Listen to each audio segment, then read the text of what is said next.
Pablo Broder está instalado en Punta del Este ya hace días, ¿sí? Pero bueno, él siempre aparece por acá, por el estudio. Él tiene un romance con Frecuencia Abierta desde hace 23 años ya. 23 años. 23, un poco más que mi edad. No.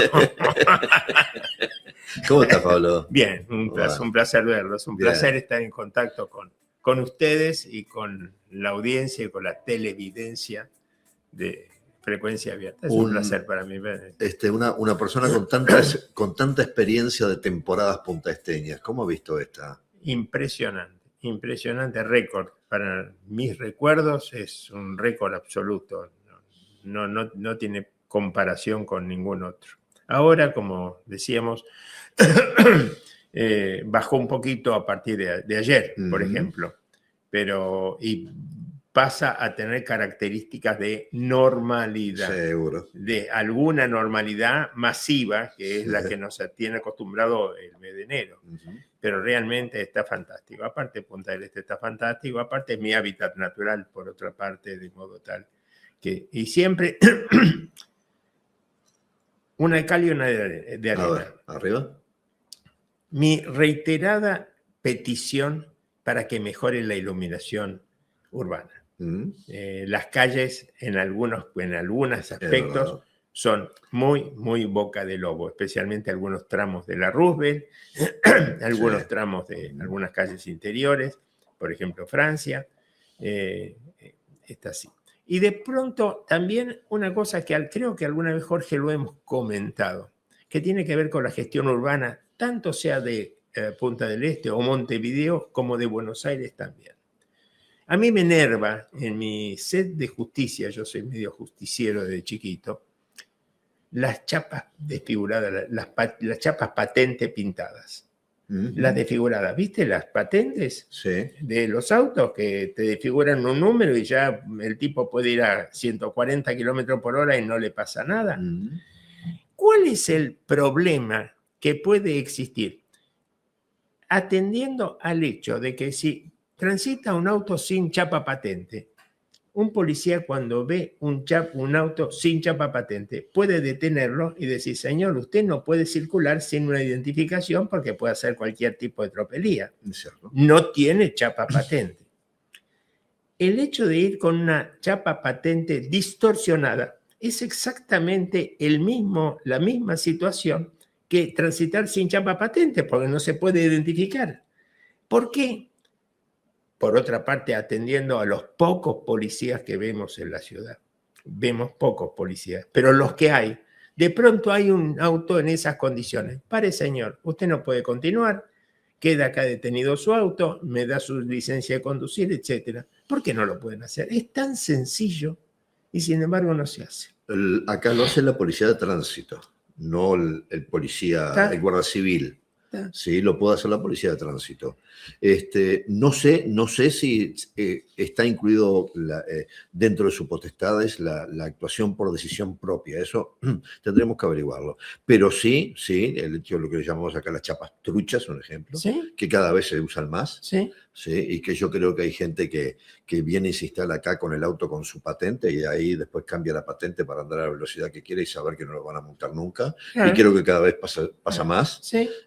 Y bueno, y que no hay. Ahora, es que hay algunas que son truchas y son igualitas a la verdadera. Es decir, tenés que mirarla muy bien para darte cuenta que es trucha también, ¿no? Pero la desfigurada es lo mismo que la trucha. Sí, claro. O sea, claro que sí. De modo tal que, ¿por qué no, dado que esta intendencia tiene tanta tradición de velar por la salud física, espiritual y turística de Punta del Este, no toma en cuenta esto? A mí me encantaría ver alguna vez a un auto con la chapa patente desfigurada parado por un policía y dice, señor, usted no puede seguir más. En el garage donde tenemos el departamento nosotros, está lleno de autos, no solo argentinos, uruguayos también. Bueno, vamos a averiguar después de eso. Bueno, en este verano, con tantos argentinos que se vinieron para acá, se fueron para Mar del Plata con tanto calor, con Buenos Aires, que me imagino ha estado hirviendo estos días con estas temperaturas. ¿Qué pasa? ¿Sigue el tiroteo? ¿Siguen los desencuentros? ¿Entre quién y quién? Y bueno, Milei y su gobierno por un lado y los que no son de Milei por el otro. Por ejemplo, ¿pasan cosas en Buenos Aires en enero? Pasan un montón de cosas, un montón de cosas. Por un lado pasan las consecuencias del fenómeno octubre del 25, que fue la sorpresiva, enorme elección que hizo Milei, que le dio volumen legislativo del que carecía permanentemente. Eso le dio una posibilidad, por ejemplo, de aprobar el presupuesto, que hacía varios años, incluso de la época del kirchnerismo, que no se aprobaba. Se aprobó en la legislatura, como tantas otras cosas.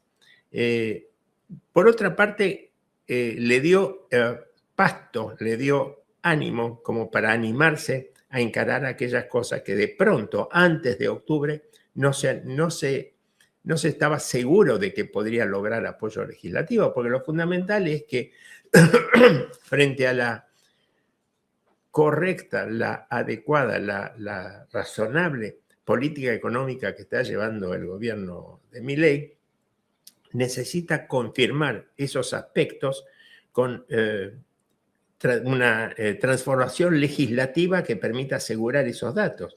La reforma previsional, la reforma laboral, la reforma impositiva, etc. Se necesita hacer un montón de cosas que requieren aprobación legislativa, para lo cual se necesita volumen. Si bien la elección legislativa de octubre le dio un gran volumen, lo que no le dio todavía al gobierno, al Poder Ejecutivo, es las mayorías necesarias. Tiene obligadamente que consensar, cosa que no es del gran agrado de Milei. Vos sabés muy bien, lo hemos hablado, Milei es muy poco dialoguista, pero por suerte se ha dado cuenta que sin el diálogo no va a ningún lado. De modo tal que en eso está, y fundamentalmente hizo algún cambio de fichas en el gabinete, puso como ministro del Interior a un ex pro, era del partido de Macri, y ahora está, yo no sé si se borró del partido de Macri o no, pero está de ministro del Interior Diego Santilli, que viene del peronismo incluso, mirá vos qué paradoja, y que está haciendo un trabajo muy fuerte a nivel de los gobernadores, pasea por todo el país, y mirá que la Argentina tiene 4.000 kilómetros entre punta y punta, pero consigue de alguna manera los apoyos de los gobernadores, que a su vez son los que inducen los votos de los diputados y senadores que responden. Para un minutito ahí, porque dijiste dos o tres cosas que me resultan interesantes. Dale. Primero, Milei nombra para ese cargo una persona que no era de su palo. Así es. ¿Sí? Así es. ¿De dónde viene? Viene. Primero es del PRO. Yo no sé ni siquiera del partido de Macri. Sí. Yo no sé ni siquiera si se borró del partido de Macri. Y está trabajando, pero activamente, aparte de que es uno de los grandes aliados de Milei, aún antes de ser designado ministro del Interior, porque era diputado nacional. Bien. Y a su vez, el cargo, siento muy lejos mi voz, Carlos, como si estuviese sin micrófono acá, ¿no? ¿No? Bien. El cargo lo lleva a negociar con los gobernadores. Sí. ¿Gobernadores de qué partidos? Bueno, ahí está la cuestión. Gobernadores propios tiene muy pocos. Me parecía. El espectro político de la Argentina federal está marcada por algunos radicales del Partido de la Unión Cívica Radical, un partido centenario que está prácticamente en involución, si no en disolución, por la pésima gestión que hizo un expresidente del partido como Martín Lustó, que le hizo un daño enorme. Algunos independientes, algunos peronistas residuales, y está cobrando más fuerza lo que se constituyó inicialmente como Liga de Gobernadores, que se llamó Provincias Unidas en la elección del 26 de octubre, que en principio integró a 6 provincias, Argentina tiene 24 distritos, pero que básicamente responden a la Argentina más rica, o sea, esas 6 provincias son lo que mueve la economía. Lo que mueven toda la plata.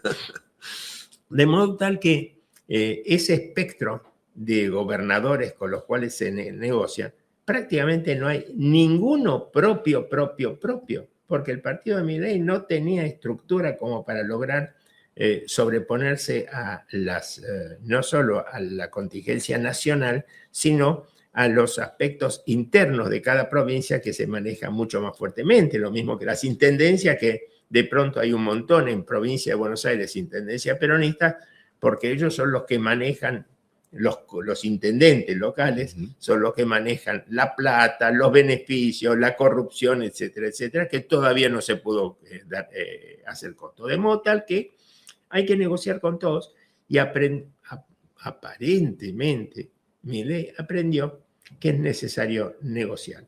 Y por suerte, como él no tiene vocación negociadora, encontró la horma de sus zapatos. Y de alguna forma, si bien el anterior jefe de gabinete, Guillermo Francos, hacía este trabajo, ahora puso como jefe de gabinete a su ex vocero, que sigue siendo vocero, Manuel Adorni, pero el trabajo de diálogo y de arreglo, de alguna manera, para la trenza política, hablándolo en la jerga, se lo delegó a este señor Diego Santilli con una amplia experiencia y ya te digo, con un pasado anterior peronista y una afiliación propia del partido de Macri. ¿Qué peso tiene el hecho de que Santilli pueda llegar a acuerdos con los gobernadores y que después eso de alguna forma se refleje en la Cámara de Diputados? Y la definición de las votaciones. Los diputados, por ejemplo, a los diputados los gobernadores le bajan línea en Argentina. Totalmente. Y fundamentalmente en el Senado. ¿Por qué? Porque por fuera de que en el aspecto político tanto diputados como senadores tienen que responder de alguna manera a los gobernadores, constitucionalmente los senadores son 3 por provincia que representan teóricamente los intereses de las provincias. Se eligen 2 por la mayoría, 1 por la minoría. Ellos no solo tienen que atender la situación nacional, o más bien pueden velar por la situación nacional, pero atendiendo las necesidades de las provincias que lo han elegido. De modo tal que la gestión del gobernador, que por otra parte responde, al ser gobernador es porque por definición ha sido electo por la mayoría de los electores, y los senadores también tienen que responder a ese partido, hay una conjunción como para que los senadores no puedan salirse demasiado de la horma. Bien, bueno, ¿y qué otras cosas están pasando? Están pasando un montón de cosas, pero yo creo que hay una cosa que a mí me importa bastante, que es que creo que el elemento más notable de lo que ha ocurrido en este inicio del año, ¿qué fue? La operación Trump con Maduro. ¿Pero por qué eso? Porque de alguna manera a mí me preocupaba mucho, siempre me interesó mucho la situación de Venezuela. Venezuela vivió en el inicio del siglo XIX, a partir de la Guerra de la Independencia, un proceso muy similar al que estaba viviendo desde el proceso de Chávez y Maduro. ¿Por qué? Porque por la Guerra de la Independencia perdió 30% de su población, quedó su economía, incipiente economía, devastada y quedaron prácticamente destruidos. A 2 siglos vista, desde el inicio del siglo XXI, con la aparición de Chávez y luego Maduro, ha pasado exactamente lo mismo. Mirá vos qué paradoja, ¿no? Porque ha perdido 8 millones de personas que se tuvieron que ir. Y la gente no lo ha dimensionado cabalmente. Por otra parte,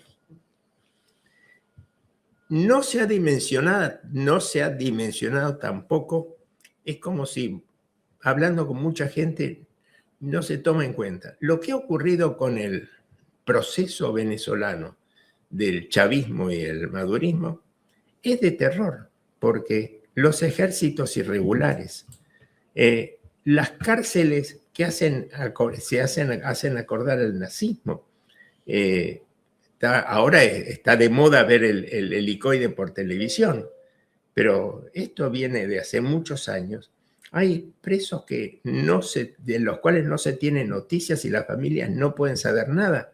Los ejércitos irregulares que se alían especialmente en las fronteras, por ejemplo con Colombia, que ya son un invento de Maduro, pero que negocian en la frontera, por ejemplo, con Colombia, con los exguerrilleros colombianos, y hay peajes de todo tipo, y desde el narco, el comercio, el pase, etc., ellos son dueños y señores. Y dueños y señores también de pronto que esos ejércitos irregulares, como por ejemplo hablan con colegas tuyos, periodistas que no se animan a entrar en Venezuela porque te agarra un irregular, te saca el documento y después desapareciste del mapa.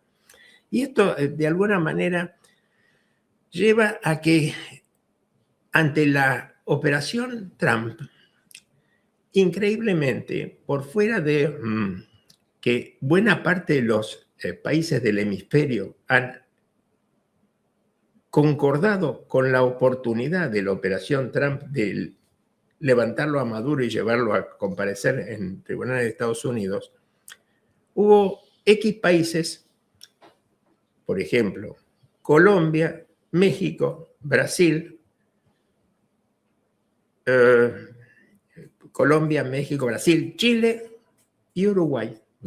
Uruguay, que se han dedicado en esta coyuntura a hablar más de lo que significa las características de la operación Trump que lo que significa Maduro. Se han olvidado de todo lo que ha ocurrido en esta circunstancia, que significa para los millones y millones de venezolanos agobiados, cobrando $100 por mes que no le alcanza para vivir. Nadie se da cuenta, nadie ha hablado en su momento, pero tampoco se habla demasiado ahora de lo que significa la persistencia de un gobierno dictatorial como Maduro. De modo tal que a mí... Habemos, me incluyo muchos uruguayos, que el estilo Trump no nos conforma. Ni a mí.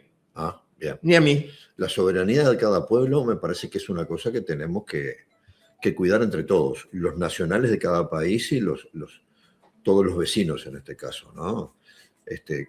Pero Jorge, yo creo que ahí hay que buscar el balance. Me permito agregarte algo. Hay que hablar algo respecto a lo que se llama en política la realpolitik. La realpolitik no es solo lo ideal, sino lo posible. Y también muchas veces hemos hablado en economía que la economía es una frazada corta. Vos no podés resolver todas las variables de golpe, porque donde resolvés una, se te perjudica otra. Cierto. De alguna manera, lo que tenemos que ver, y especialmente los que estamos con una ciencia semidura, como es la economía en este caso, es cuáles son, en el damero que tenés de posibilidades, no cuál es la ideal, sino cuál es la menos mala de las soluciones. Y la que más le conviene a Trump también, ¿no? Pero porque Trump no fue de buen vecino que fue allí, fue porque estaba el petróleo allá adentro. Supuesto, si Venezuela no hubiese tenido todo el petróleo que tiene, capaz que Trump ni se entendía con el tema. Es muy probable, porque Trump es un comerciante. No, pero por fuera de eso, es, de nuevo, mirá vos, en este diálogo nuestro aparece de nuevo el análisis sobre la actitud de Trump, cuando lo que yo enfatizo son las consecuencias que la acción de Trump tiene en materia de acciones. Mirá vos qué cosa, ¿no? Porque yo escribí hace poco en el diario El País un artículo que se llamaba Críticas estridentes, silencios atronadores. Toda esta gente que ha criticado acerbamente la operación de Trump, toda esta gente, cuando fue el proceso de invasión de Putin a Ucrania, hizo mutis por el foro. Peor aún. Pero que también estuvo tan mal como Trump. Putin. No, pero perdón. Cuando fue la invasión del 7 de octubre de Hamás, la peor situación dramática que le ocurrió al pueblo judío desde el Holocausto, que generó 1.200 muertos, 240 rehenes esclavizados y martirizados, destrucción de un evento donde había chicos que fueron a escuchar música y los masacraron.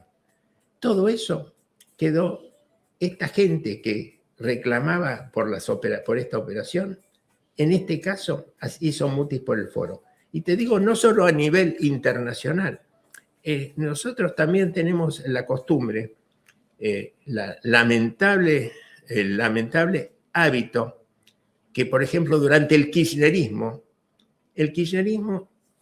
se solaza con destacar aspectos positivos, pero cuando le toca algo, se borra. Y tenemos ejemplos a granel. Pero yo creo que eso es natural de la historia de las naciones. Es decir, Sí. De repente si yo lo hago está bien y si el otro lo hace está mal.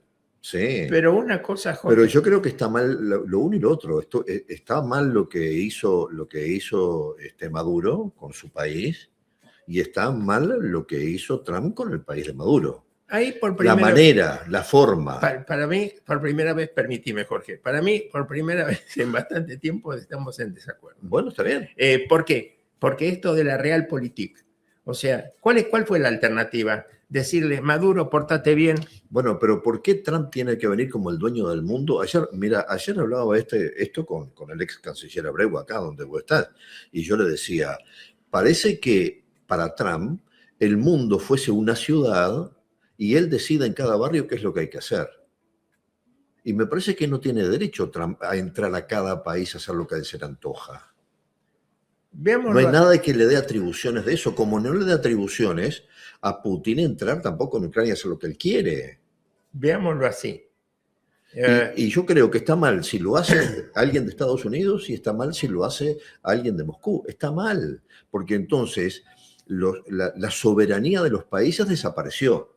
Ahora el mundo funciona en base al capricho o la conveniencia de Putin o de Trump. Y me parece muy peligroso eso para la existencia humana sobre la Tierra. Todo eso es absolutamente razonable. Lo que vos decís es absolutamente razonable. Pero yo te digo esto. Yo soy el tipo que tengo que decidir algo. Y pongo en un damero alternativas. A, B, C, D. Una de las alternativas es operar al estilo Trump y la alternativa de la opuesta es seguir manteniendo vigente el régimen de Maduro. No, tampoco. Punto 1. Punto Tampoco. 2. Entonces, en el medio... Hay organismos internacionales que pueden ir a Venezuela, sentarse a hablar con Maduro y decirle, mire, Maduro, si usted no llama o no respeta un resultado, porque acá hay una cosa que es muy clara, en Venezuela hubo una elección que Trump no respetó. Maduro no respetó. Pero perdón, vos decís algo, perdón Jorge, que te interrumpa, disculpa, porque acá los organismos internacionales hoy día son inexistentes. De 195 países, 155 responden a una filosofía de ocultar este tipo de cosas. Ese ocurrió con el drama de Israel, ocurrió con Ucrania, etc. Los organismos internacionales no existen, están en una situación crítica absoluta. No se puede contar con los organismos internacionales. Entonces llegamos a la respuesta que me dio Abreu ayer. Hoy la lógica de la soberanía no existe la lógica del interés comercial. Y tenemos que aceptar de que ahora el mundo va a funcionar en base a los intereses comerciales de los más poderosos. Y veámoslo así. Y capaz que tenemos que aceptar de que la nueva humanidad va a funcionar en base a China, porque además hay una cosa, tampoco Trump vino a ayudar a Milei porque Milei es simpático. Es porque Trump también tiene sus intereses en Argentina. ¿Y sabés por qué también más? ¿Y por qué? Porque le preocupa a Trump que China esté ingresando en mercados tan importantes. No. ¿Y qué condición pone? Bueno, yo te ayudo, pero vos a China me lo sacás. Pero no silbando bajito. No solo eso, Jorge. Mira que buenísimo esta charla que tenemos. Me encanta. No solo eso, me permito agregarte a tu razonamiento. Lo de los chinos en la Argentina es absolutamente relativo. La acción de Trump, la relación de Trump con Milei no es porque esté admirado por su peluca ni porque le guste mucho el estilo Trump.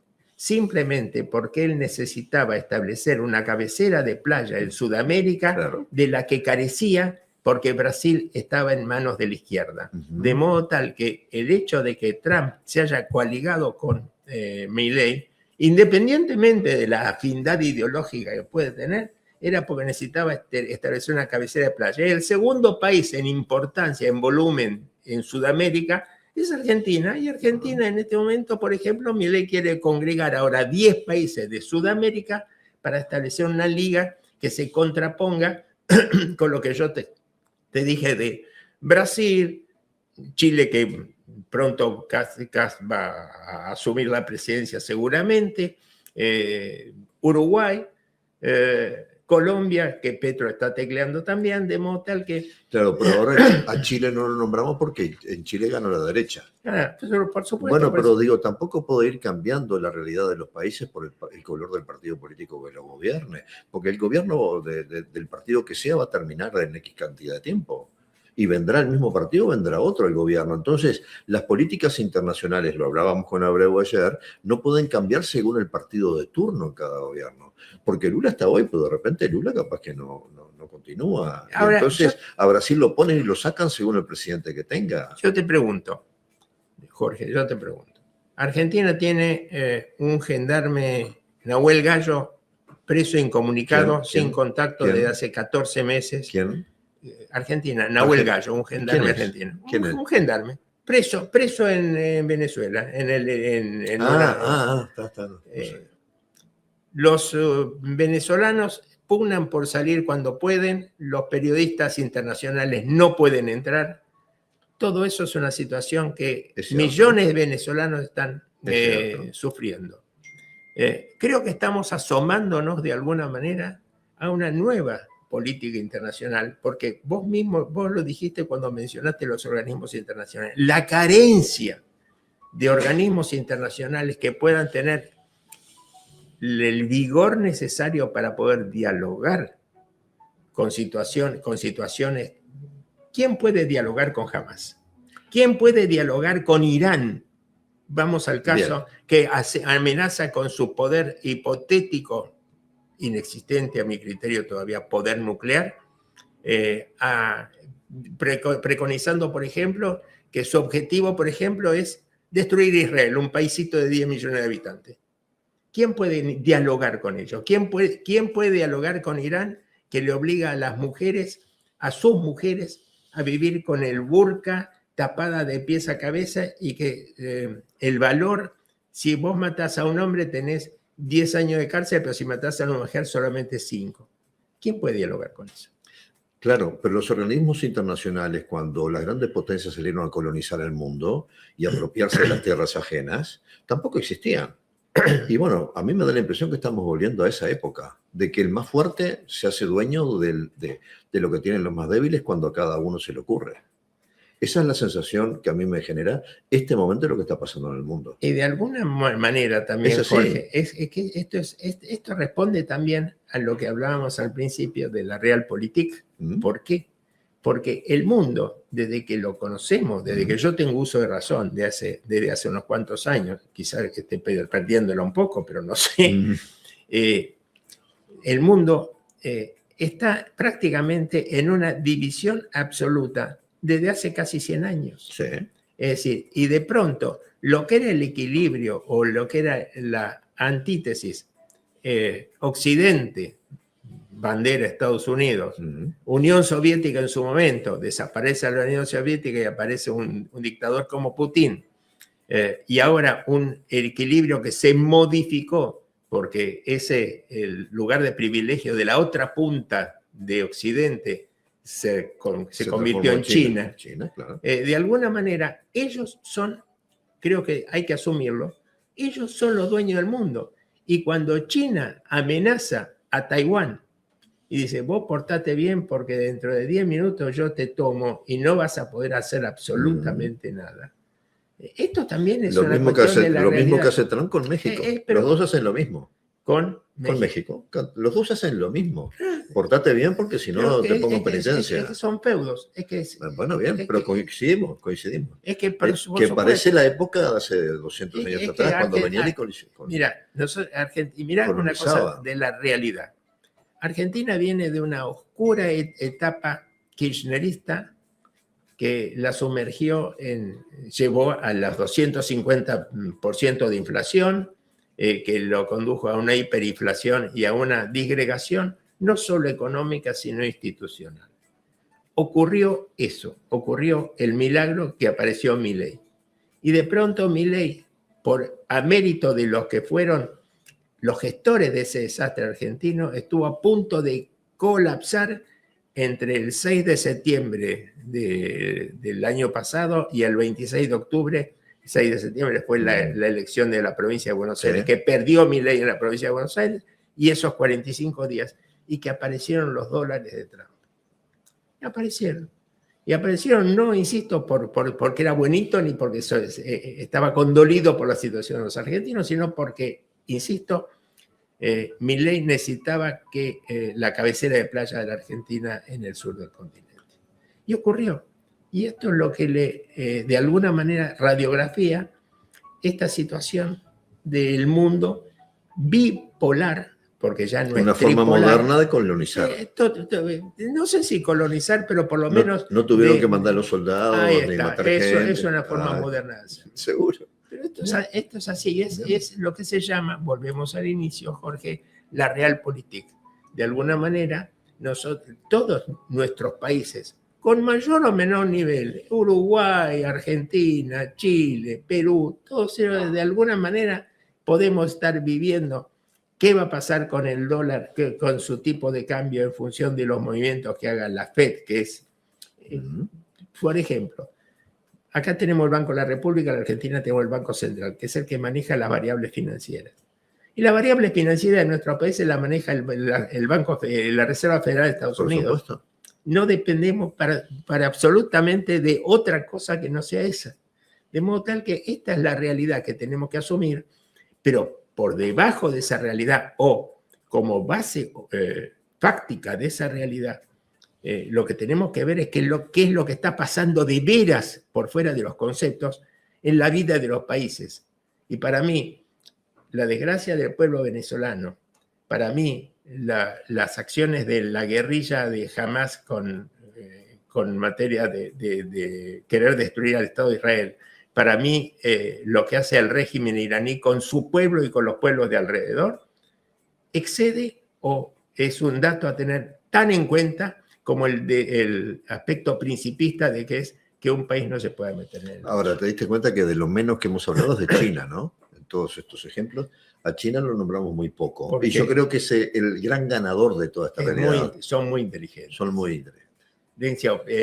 Xi Jinping es un genio, es un genio realmente. Sí, no, claro que sí. Pero y además no es un tema de ideología, es un tema de conveniencia, es comercio puro. Pero aparte vos tenés que pensar lo siguiente. China es el país más poblado del mundo. ¿Seguro? No, el segundo país más poblado del mundo. El primero ahora es Indonesia. El país uno de los dos países más poblados del mundo. Son 1.500 millones de habitantes.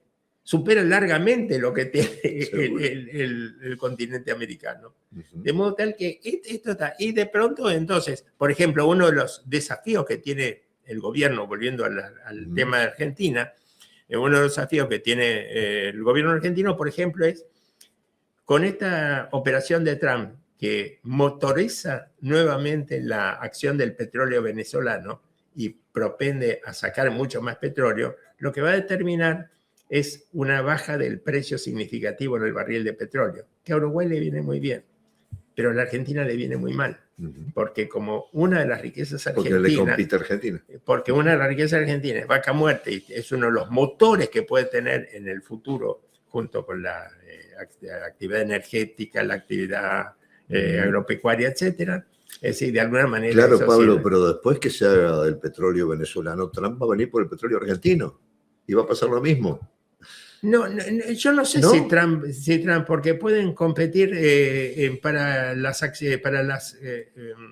el petróleo argentino ya no está en manos oficiales. No es YPF el dueño del petróleo argentino. Hay un montón de compañías nacionales y extranjeras. Puede haber compañías taiwanesas, indonesias, chinas, americanas, peruanas, etcétera. O sea, no es que Trump va a venir por el petróleo. De alguna manera, los que operan en la Argentina no es como en Venezuela, que era PDVSA la dueña del petróleo venezolano, sino que el petróleo argentino está desparramado en compañías, Chevron, etcétera, un montón de compañías que pueden operar el petróleo. Y no es que venga Trump a decir, bueno, te compro todas las compañías. No, porque incluso el petróleo tiene, nosotros no lo vamos a ver, yo no lo voy a ver, pero tiene la vida... Sí, tiene los días contados. Los días contados. Sí, sí, sí. Bueno, Pablo, se nos fue la mañana. Qué linda charla. Qué interesante, la verdad que linda sí. charla. Ya vi que en el artículo de Diario del País mencionaste el ejemplo uruguayo y propusiste que Argentina tenga elecciones cada 5 años. Totalmente, totalmente. Eso es lo que habla, justamente. Dice eso.